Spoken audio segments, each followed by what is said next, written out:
Namaste. I warmly welcome you all on this new journey. Today, we begin with the first chapter of the Bhagavad Gita, Arjuna Vishada Yoga, where Arjuna's doubts and despair give rise to the divine teachings of Lord Krishna. This is not just a story of war, but a journey through inner conflict and self-realization. So, let's begin the very first step of this path of wisdom. Srimad Gita is just not a holy book. It has gained a prominent place in literature of the world. It contains divine words emanating from the lips of Lord Krishna. This great epic is an eloquent proof of the observation. As a scripture, this book embodies the supreme spiritual mystery and secrets. Its style is so simple and elegant that with a little study one can easily follow the structure of its words. Yet the thoughts behind those words are so deep and abstruse that even for lifetime constant study of this book may not show an end of it. The Bhagavad Gita is an unfathomable ocean of wisdom.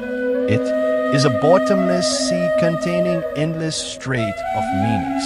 Just as a diver diving deep in the sea lays his hands on precious gems, similarly diving deeper and deeper into the secrets of this book, the seeker goes on discovering more and more piles of extraordinary gems of thoughts and ideas. The Bhagavad Gita is a part of Mahabharat, but even then it has its own identity, which has made it more prominent than the Mahabharat.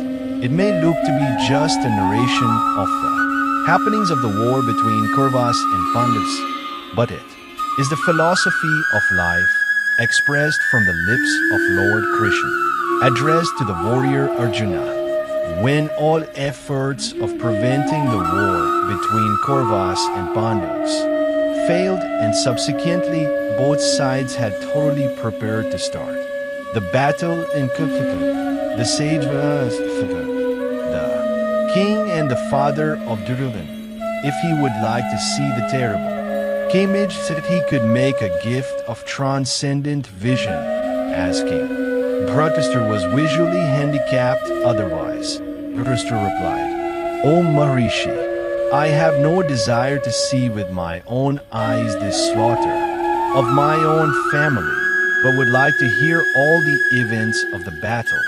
Thereupon Vishada conferred the gift of divine vision on Sanjay, a trusty counselor of Kurukshetra, and told that Sanjay would describe all the happenings of the war, even while sitting with King Kurukshetra. The text of Srimad Bhagavad Gita is mostly based upon cues, tie-ins and envers between King Kurukshetra and Sanjay, and between Arjuna and Lord Krishna.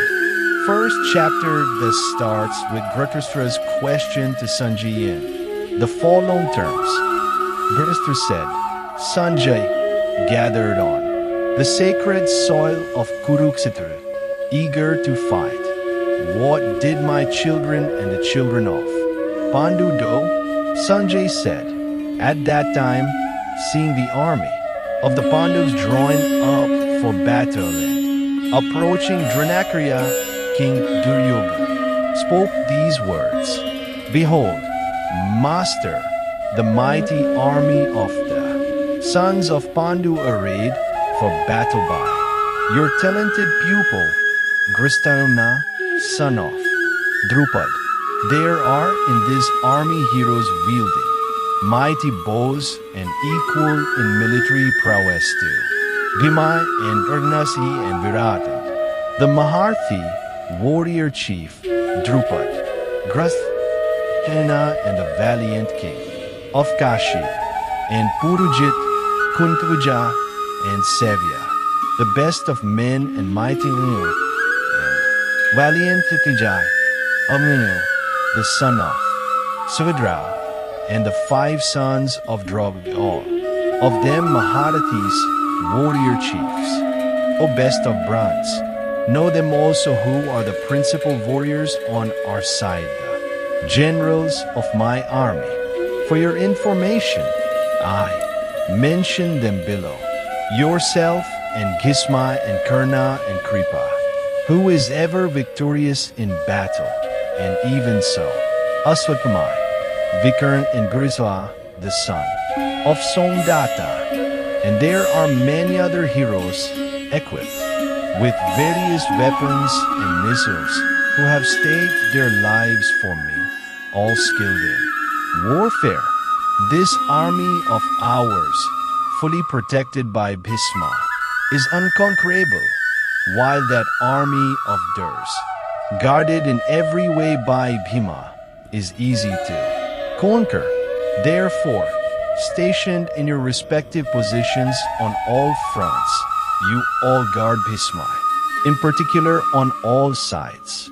The grand old man of the Kaurava race, their glorious granduncle Bhisma, cheering up Duryodhan, roared terribly like a lion, and blew his conch. Then conches, kettledrum stabbers, drums, and trumpets suddenly blared forth, and the noise was tumultuous. Then seated in a glorious chariot drawn by white horses, Sri Krishna as well as Arjuna blew their celestial conches. Sri Krishna blew his conch named Pankaj, Arjuna his own called Div, while Bhima of terrible deeds blew his mighty conch. Pondra, King Yudhisthira, son of Kunti, blew his conchant Vijay, while Nagala and Sardev blew theirs, known as Suksai and Manipha, respectively, and the excellent archer, the king of Kashi, and Sigandite Marthi, great carverier, Kina and Virada, and invincible, Sataki, Diva as well as the 5 sons of Draupadi, and the might-armed Anu, son of Sura, all of them, O Lord of the earth, severally blew their respective conchs from all sides, and the terrible sound echoing through heaven and earth rent the hearts of Dhritarashtra's sons. Now, O Lord of the earth, seeing your sons arrayed against him, and when missiles were ready to be hurled, Arjuna, son of Pandu, took up his bow and then addressed the following words to Sri Krishna: place my chariot between the 2 armies, and keep it there till I have carefully observed these warriors drawn up for battle, and have seen with whom I have to engage in this fight. I shall scan the well-wishers in this war of evil-minded Duryodhan, whoever have assembled on this side and are ready for the fight. Sanji said, O king, thus addressed by Arjuna, Sri Krishna placed the magnificent chariot between the 2 armies in front of Bhisma, Drona, and all the kings, and said, Arjuna, behold these Kauravas assembled here. Now Arjuna saw stationed there in both the armies his uncles, granduncles, and teachers, even great-granduncles, maternal uncles, brothers and cousins, sons and nephews, and grandnephews, even so, friends, fathers-in-law, and well-wishers as well. Seeing all those relations present there, Arjuna was filled with deep compassion and uttered these words in sadness. Arjuna said, Krishna, at the sight of these kinsmen arrayed for battle, my limbs give way, and my mouth is parching. Nay, a shiver runs through my body and hair stand upright. The bow, Gandhava, slips from my hand, and my skin dew burns all over. My brain is whirling, as it were, and I can stand no longer. And, Kiswa, I see such omens of evil, nor do I see any good in killing my kinsmen. And Battle. Krishna, I do not covet victory, nor kingdom nor pleasures.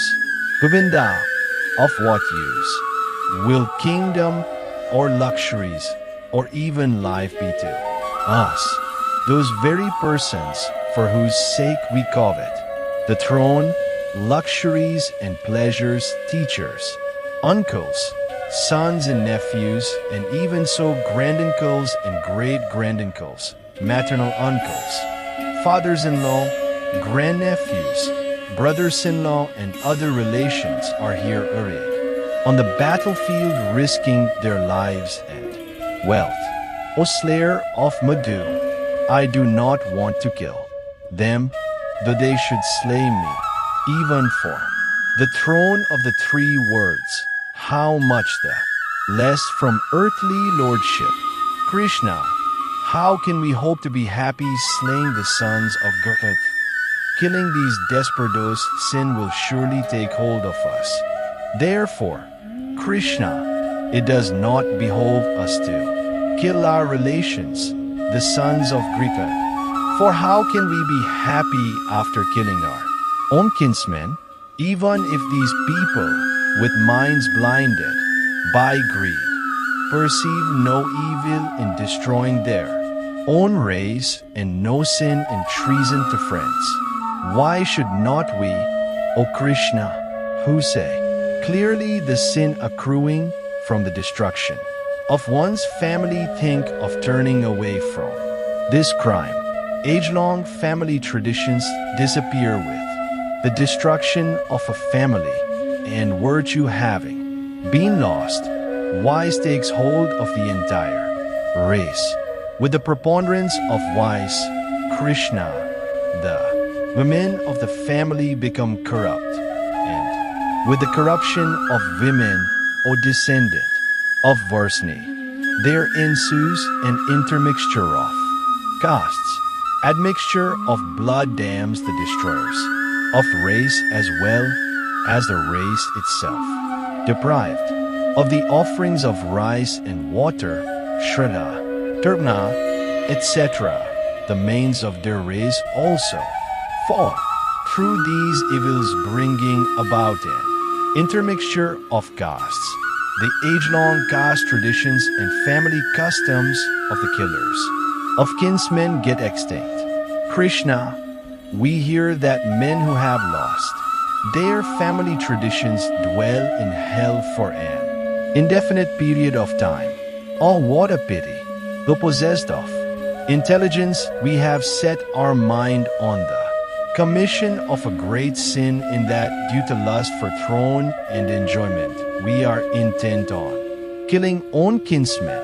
It would be better for me if the sons of Garthastra, armed with weapons, kill me in battle while I was unarmed and unresisting. Sanjay said. Arjuna, whose mind was agitated by grief on the battlefield, having spoken thus, and having thrown aside his bow and arrows, sunk into the hinder part of his chariot. First chapter ends with this. Please check the playlist for chapter 2, and please do subscribe to my channel, it helps me a lot.